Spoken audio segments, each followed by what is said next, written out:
Shalom saudariku yang terkasih, bahan renungan kita diambil dari Ulangan 23 ayat 12-14 dengan tema Menjaga Kebersihan. Di luar perkemahan itu haruslah ada bagimu suatu tempat kemana kau pergi untuk ada hajat. Di antara perlengkapanmu haruslah ada padamu sekop kecil dan apabila engkau jongkok ada hajat, haruslah engkau menggali lubang dengan itu dan menimbuni kotoranmu. Sebab Tuhan, Allahmu, berjalan dari tengah-tengah perkemahanmu untuk melepaskan engkau dan menyerahkan musuhmu kepadamu. Sebab itu haruslah perkemahanmu itu kudus, supaya jangan ia melihat sesuatu yang tidak senonoh di antaramu, lalu berbalik daripadamu. Saudara-saudara yang terkasih dalam Kristus, kebersihan seringkali dianggap sebagai sesuatu yang bersifat jasmani semata. Tetapi dalam firman Tuhan, kita melihat bahwa kebersihan juga memiliki dimensi rohani yang mendalam. Dalam Ulangan 23 ayat 12-14, Tuhan memberikan instruksi khusus kepada bangsa Israel tentang menjaga kebersihan di perkemahan mereka. Ini bukan hanya soal kebersihan fisik, tetapi juga tentang bagaimana kita hidup di hadapan Tuhan yang kudus. Kebersihan bukanlah masalah sepele. Ini adalah panggilan untuk menjaga kekudusan dan ketertiban di hadapan Tuhan yang selalu hadir di tengah-tengah umat-Nya. Ketika kita membaca Ulangan 23 ayat 12-14, kita menemukan bahwa Tuhan memerintahkan bangsa Israel untuk memiliki tempat di luar perkemahan sebagai lokasi pembuangan limbah. Mereka juga diminta membawa alat untuk menggali tanah sebagai upaya untuk menutupi limbah tersebut. Ini adalah perintah yang sangat spesifik tentang kebersihan yang mungkin terlihat sederhana, tetapi memiliki makna yang lebih dalam.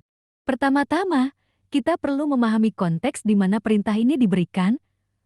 Bangsa Israel sedang dalam perjalanan di padang gurun menuju tanah perjanjian. Mereka hidup dalam perkemahan sementara di mana kebersihan adalah hal yang krusial untuk mencegah penyebaran penyakit dan menjaga kesehatan fisik seluruh komunitas.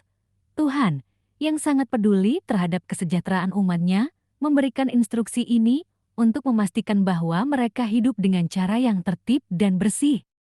Namun, lebih dari sekadar aspek fisik, perintah ini juga mencerminkan prinsip rohani yang mendalam.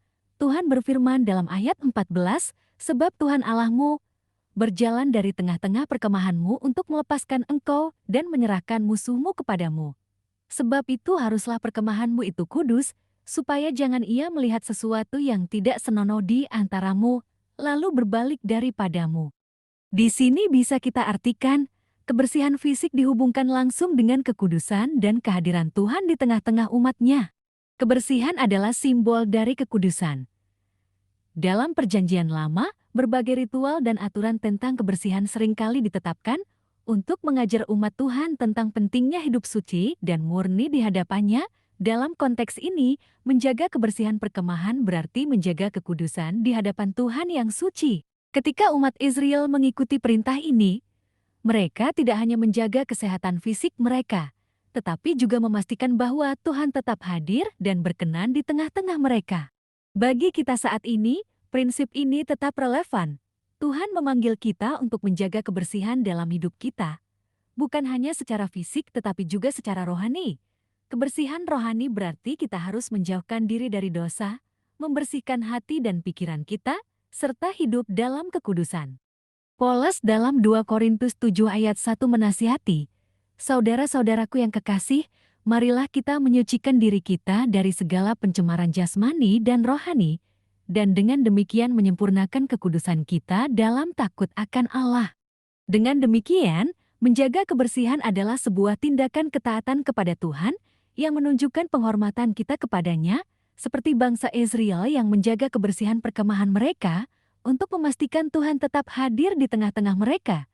Kita juga harus menjaga kebersihan hati dan hidup kita agar Tuhan berkenan dan tetap tinggal di dalam kita. Saudara-saudara yang terkasih, marilah kita meneladani prinsip kebersihan yang diajarkan Tuhan kepada bangsa Israel. Kebersihan fisik adalah penting, tetapi lebih dari itu, kita dipanggil untuk menjaga kebersihan rohani. Ketika kita menjaga kebersihan hidup kita menunjukkan penghormatan kita kepada Tuhan yang suci dan kudus. Dengan menjaga kebersihan, kita memastikan bahwa Tuhan tetap hadir dan bekerja di tengah-tengah kita.